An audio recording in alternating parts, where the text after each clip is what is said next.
こんにちは。長崎キリシタン機構ナビゲーターのももです。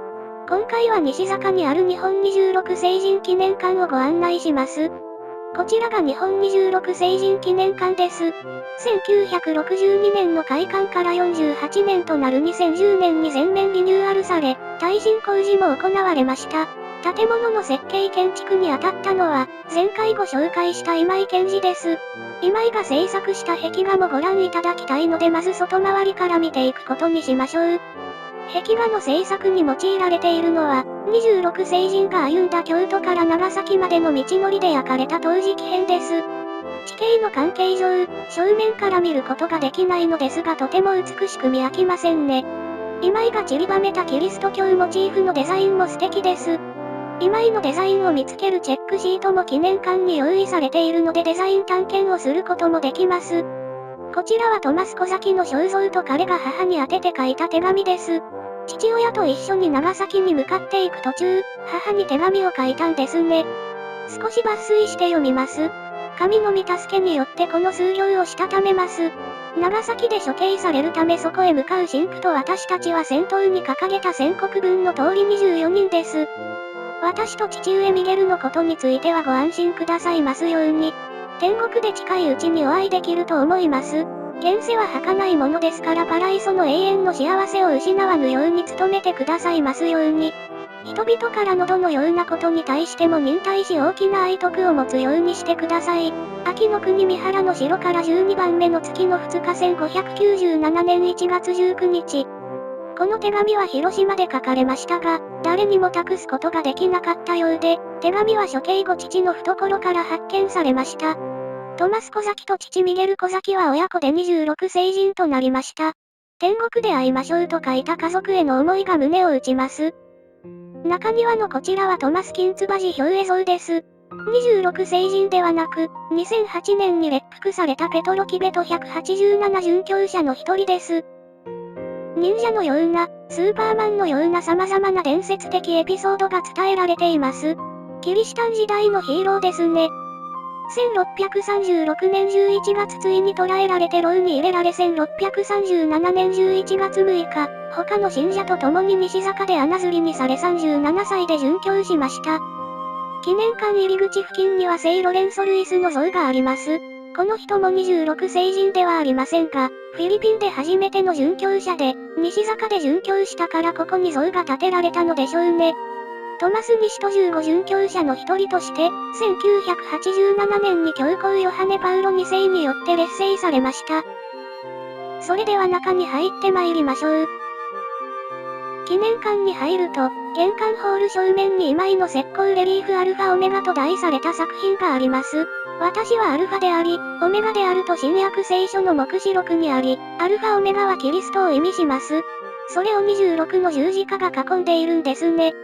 石で作られた横の壁もシンボリックで素敵です。展示室に足を踏み入れると目に飛び込んでくるのは、手前のガラスケース内のフランシスコ・ザビエル像と、一番奥の壁の十字架にかけられたパウロ・ミキの姿です。展示は10ゾーンに分けられていて、1階にゾーン1から8、2階にゾーン9と10があります。こちらは1860年に里帰り日本にもたらされた26世人の生物で、パウロ・ミキ、ヨハネ・ゴトウ、ヤコブ・ディエゴともいう記載の遺骨だそうです。いきなりすごいものがさらっと置かれていて二度見してしまいますね。こちらの記念館の生物は質量ともに日本一だと思います。永遠の巡礼者ザビエル像も趣があっていいのですが、こちらのザビエル自筆書簡を見逃さないようにしてください。ポルトガル国王ジョアン3世に宛てたもので、ジョアン3世はイエズス会のアジア宣教のスポンサーでした。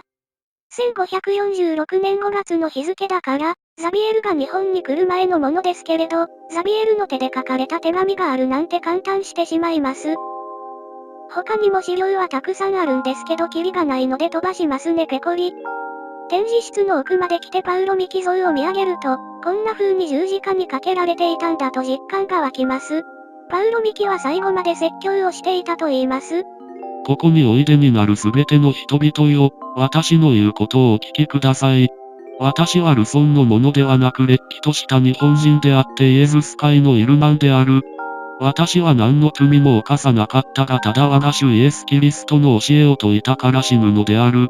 私はこの理由で死ぬことを喜びこれは神が私に授けたもうた大いなるお恵みだと思う。今この時を前にしてあなたたちを欺こうとは思わない。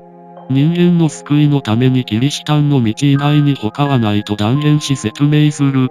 キリシタンの教えが、敵及び自分に害を加えた人々を許すように教えているゆえ、私は国王秀吉とこの私の死刑に関わったすべての人々を許す。王に対して憎しみはなく、むしろ彼とすべての日本人がキリスト信者になることを絶望する。ゾウギョンの迫害殉教は特に見応えのある展示になっていると思います。時間をかけて見学したいですね。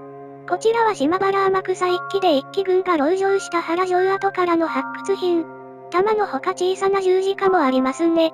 こちらは1637年に西坂で殉教したマストリリとも神父の自筆書簡。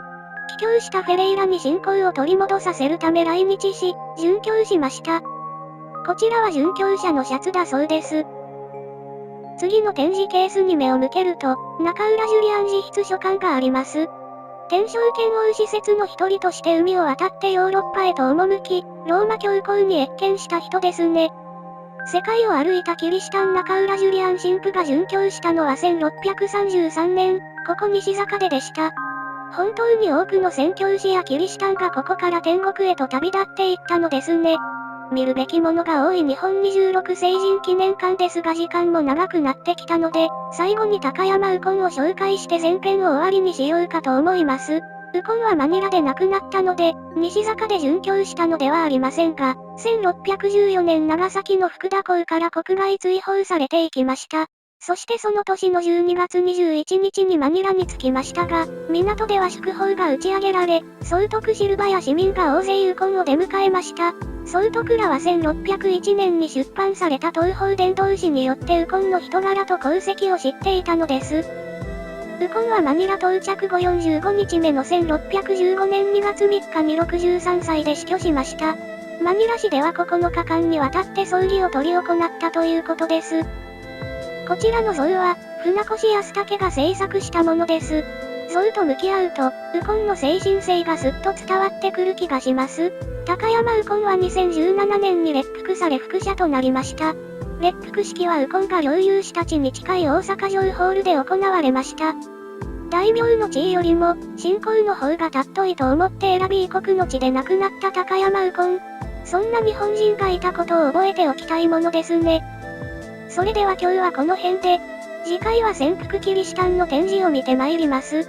よかったらチャンネル登録して次回もご覧いただけたらと思います。ご視聴ありがとうございました。